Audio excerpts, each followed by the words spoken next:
بسم الله الرحمن الرحيم. الحمد لله، الصلاة والسلام على رسول الله وعلى آله وصحبه ومن والاه. خۆشەویستان و بەڕێزان، سوپاسی خوای پەروەردگارەکەین جارێکی تر بەیەگەیشتینەوە لە ئێوارە خوانێکی مانگی ڕەمەزانە. داواکارم لە خوای پەروەردگار کردەوەکانی دڵ ببێتە هۆکاری ڕزگاربوونمان لە ڕۆژی قیامەت و لە نەهامەتیەکانی قیامەت، و خوای پەروەردگار لە باخ و بێستانەکانی بەهەشتا کۆمان بکاتەوە و نوێژ و ڕۆژ و تاعەت و عیبادەتی هەموو لایەکمانی قبول فەرموو بێت. ئامین. خۆشەویستان، بابەتی ئەمڕۆ بابەتێکی تەواو جیاوازە، ئەویش بریتیە لە ڕازیبوون بە خوای پەروەردگار. ڕازیبوون چەند جۆرێکی هەیە، ئینشاء الله پێ ئەچێ لە دوو بەشە تەواوی بکەین ئەگەر خوای پەروەردگار کار ئاسانیمان بۆ بکات. خۆشەویستان و بەڕێزان، رازبون بخواي پروردگار پیغمبر صلى الله عليه وسلم أفرمي: ذاق طعم الإيمان من رضي بالله ربا وبالإسلام دينا وبمحمد صلى الله عليه وسلم رسولا. أفرمي ذاق طعم الإيمان، يعني تام لذة إيماني تشتوه، أو كسي رازي بي الله پروردگاري بيت وآيني إسلام ديني بيت ومحمد صلى الله عليه وسلم پێشەوا و نێدراوی حەقی خوا بێ بۆ ئەو، هیچ یاسایەکی ژیان لە ئەو نەبێ وەری نەگرێت. بۆیە ئێمەی موسڵمان ئەبێ لەم فەرموودەوا تێبگەین کە خوای پەروەردگار لە قورئانە ئەفەرمێ: تۆ پیان بفەرموو قل ئەغەیڕ الله ئەبغی ربا وهو رب كل شيء. ابن عباس فەرمێ: سيدا وإلها فكيف أطلب ربا غيره وهو رب كل شيء. أفرمي قل أغير الله أبغي ربا وهو رب كل شيء، لغير الله پروردگارێکی تر هەڵبژێرم، بچم شوێنی شتێکی تر بکەوم، شتێکی تر بپەرستم. لە کاتێکە ابن عباس لە تەفسیرم ئاەتا فەرمێ سيدا وإلها، گەورە و پەرستراوی حەق، کە ئەوە چۆن بتوانم داوا بکەم یەکێکی تر بپەرستم وچم شوێنی شتێکی تر بکەوم، کە ئەو وەدیهێنەر و پەروەردگاری هەموو شتێکە. بۆیە خوای پەروەردگار لە قورئانە ئەفەرمێ: قل پیان بفەرموو قل أغير الله أتخذ وليا فاطر السماوات والأرض، ئایا من لە غەیری الله بکەمە پەرستراوی خۆم، بکەمە جێی ڕاز و نیازی خۆم لە غەیری الله، ئەکرێشتیوە کە ئەو وەدیهێنەری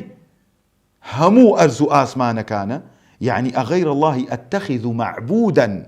وناصرا ومعينا وملجأ، آية من لغير الله بتوانم هلي بجيرم كبيكم بپرسراوي حقي خوم وسرخري حقي خوم ودزبارگيري إيشكانم بيد، إيشكانم بو راپريني و پشتيوانيم بكا وپشتو پنابي لكاتي داماوي وهجاري هاناي بو برم. يعني چي؟ يعني أتخذ من غير الله تبارك وتعالى معبودا وناصرا ومعينا وملجأ؟ لا ملجأ من الله إلا إليه. بويا الرازبون بخوا بالله نعمتك كم كسهستي فيك إلا أو كسانيك وها إيماني طواوتيان يبا الله سبحانه وتعالى. وبشي دومي فرمودك أفرمي الرازبون بآيني بيروزي إسلام. خواهي پروردگار لقرآن أفرمي قل، يعني خواهي پروردگار فرمي بيان بلي: أفغير الله أبتغي حكما وهو الذي أنزل إليكم الكتاب مفصلا. أفغير الله أبتغي حكما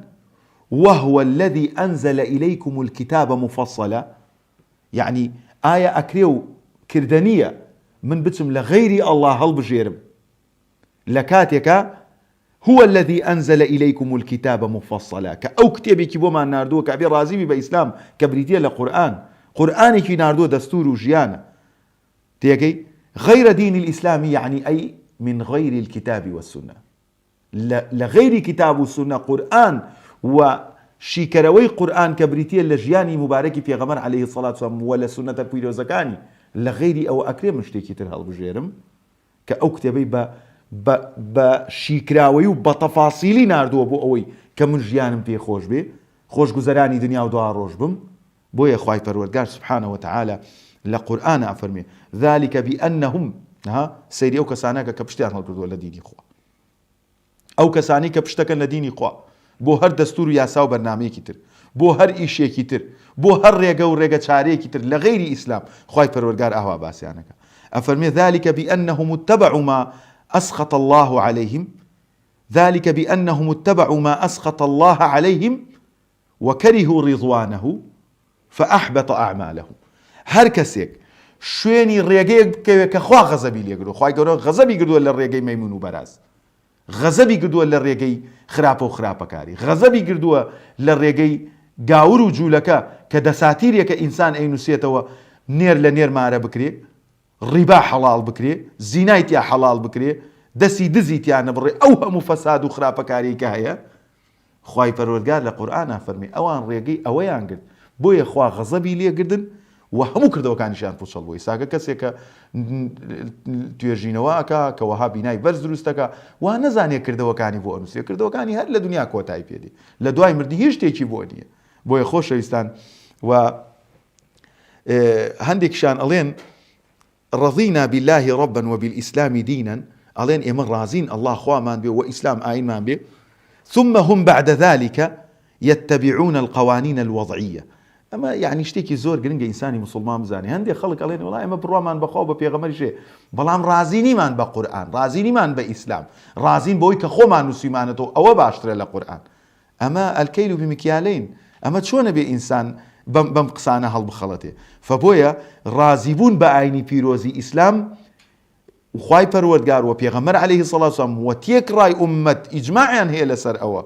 ئین الحکم إلا لله، یا سادانان تەنها مافی خوایە سبحانه وتعالى.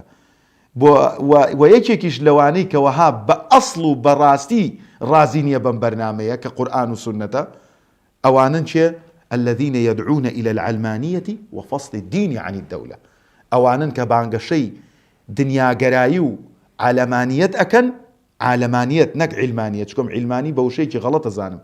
علم نییە، دنیاگەراییە، یعنی بخۆ ببە هەرچی ئەەکەی بۆ خۆت، تەنها کۆمەڵە خاڵێکەیە کە یاساشکێنیە خۆیان دایانناوە ئەوانەمە کە تۆ هەرچی ئەەکەی بیکە. و جیاکردنەوەی دەوڵەتە لە ئیسلام، چکۆم ئیسلام بۆی نییە، ئیسلام مافی ئەوەیە تو بخۆت عیبادەتی خۆتکەوە حەقت بە کەسەوە نەبێت، هەر لەوێشا ئەمر بە چاکە لەو ئەکرێتەوە. یعنی تۆ کەسێک ئەگەر بینیت خراپەیەکی کرد لەسەر جادە بۆت نییە پێی بڵێ لەبەرەوەی ئەو بۆ خۆی ئازاد، تۆش بۆ خۆت ئازادی، ئەوە بریتیە لەوەی. یعنی کەسێک کە بانگەشەی بۆ عەلمانیەت کرد و بانگەشەی بۆ ئەوە کرد کە وەها لە غەیری دینی خوا بەرنامەیەکە بێ حکم بکا و بچەسپێ و خەڵکی ئیشی پێوە بکا و خەڵکی پێ بترسێنرێ، بزانە ئەو کەسە نە بە خوا ڕازیە سبحانه وتعالى و نە بە ئیسلام ڕازیە. ئەمە خاڵێکی زۆر جەوهەریە لە ڕازی بوون بە خوای پەروەردگار، چکۆم ڕازی بوون بەخوا تەنها ئەوە نییە کە خوای گەورە تۆ زێنانی داوە پێت ڕازی بی و قەزا و قەدەرێکی ناوەتە سەر تا پێی ڕازی بی، بەڵکو ڕازی بوون لە یەکەم خاڵەوە سەرچاواگری، ڕازی بوون بەخوا، ڕازی بوون بە ئاینی پیرۆزی ئیسلام، بە دەستوری ئیسلام، بە قورئان، بەو کتاب و سنەتەی کە خوای پەروەردگار لە ڕێی پێغەمبەرەوە ناردوێتی عەلەیهی الصەلاة وەسەلام. بۆیە ورازبون بپیغمبر عليه الصلاة والسلام بريتيا لويك خواي فرقا بيك آيات والله مداته وفرمي فلا وربك لا يؤمنون حتى يحكموك فيما شجر بينهم ثم لا يجدوا في أنفسهم حرجا مما قضيت ويسلموا تسليما. سوين بپروردگاري تو أي محمد إيمان يعني حتى وكو بويك وها تو حكمت لبيني أنا كردو في رازبن والنابي لنا واخني ضليش أنا هيج لارية كبير وهيج ضل قرانية كبير إنجا أو أبيتا سنجي محك بو إنساني مسلمان. بۆیە خۆشەویستان ئێمەی مسلمان بەچی ئەبێ مسلمان بین و بەچی ئەبێ ئیمانمان بەخوای پەروەردگار هەبێ و بەچی ئەبێ خۆمان لەو کەسانە جیا بکەینەوە کە بێ باوەڕن بە ئیسلام، بەوەی کە ئێمە بڕیارمان داوە باوەڕمان بە ئەڵڵایە، باوەڕمان بە ئیسلامە، باوەڕمان بە پێغەمبەر عەلەیهی الصەلاة وەسەلام، ئەبێ بەو سێ پرەنسیپە گرنگە ئیشکەین. ئەو کاتە ذاق طعم الإيمان من رضي بالله ربا، ئەو کاتە تۆ بیتە ئەو کەسانی کە شیرینی تام و چێژی ئیسلامت کردووە، تامی ئیمانت کردووە، ئیمان لە ناواخنی تووە چەکەرەی کردووە کە ڕازی بی تەنها ئەڵڵا پەرستراوی حەقت بێ و ئەگەر ڕازیت ئەڵڵا پەرستراوی حەقتە و سوژدەی بۆ ئەبەیت و ڕکوعی بۆ ئەبەی و لە هیچ بەرنامە و یاسایەکی تر ڕازی نەبی لە غەیری بەرنامەکەی ئەڵڵا سبحانه وتعالى و ئەگەر ڕازی بووی محەممەد پێشەوات بێ صلی الله عليه وسلم نابێ ملکەت و پێشەوایەتی بۆ هیچ زاتێک بکەی لە غەیری محەممەد عليه الصلاة والسلام. ئەوەی ئەو هێناوێتی ورد و درشتی لا باء بسم الله الرحمن الرحيم سورة فاتحة تاسيني قل أعوذ برب الناس أبي بهمو أحكام ومحكمات ياسا وقانون رابردو دهاتو إيمان ما نبي أو كاتي ما أتوانين بخومان بلين إيمان دار أو كاتي ما أتوانين بلين إما خلقاني شوين كوتي إسلامين وشايستي أوين للروج قيامته وبر شفاعتي في غمر كوين صلى الله عليه وسلم وشايستي أوين كالروج قيامته خواي فرورقال لجير سيبري عرشي خويا حشر ماك أما أجر إيما تنها بعادات وتقاليد نجمان كردو روجومان كردو هەندێ زەکات و سەدەقەمان دا و بەڵام لەگەڵ ئەوەیە بەغێری بەرنامەی خوا ڕازی بووین و ئیشمان بۆی کرد و سەرمان خست ئەو کاتە ئێمە هەکبەکەمان بەتاڵە بۆ قیامەت توێشومان نییە بۆ قیامەت ئیسلام دینێکە فەلا وەڕەبیکە لا یؤمنونە خوای پەروەردگار فەرمێ ئەی محەممەد بە پەروەردگاری تۆ قەسەم ئیمانیان نییە نەفی ئیمانەکە لەو کەسانی چێ کەوەها رازینین بە حکم و یاساکانی تو و ئەو یاسایش بریتە لە قورئان هەتا ڕۆژی قیامەت قائیمە داواکەم لە خوای پەروەردگار لەو عەبدانەمان بجێڕێ کە بە یاسا و دەستوری خوای پەروەردگار ڕازین کە بە قورئان و سونەت ڕازین کە مل بۆ هیچ کەسێکی تر کەچ نەکەین لە غەیری فەرمانەکانی پێغەمبەر صلی الله عليه وسلم و لە ناو دڵیشمانە هیچ لاریەک و هیچ حەرەجێک و هیچ سەغڵەتیەک نەبێ لەو قەزاوەتەی کە ئیسلام کردوێتی لە محکەمی کتابەکەیە کە بریتە لە قورئان والسلام عليكم ورحمة الله وبركاته.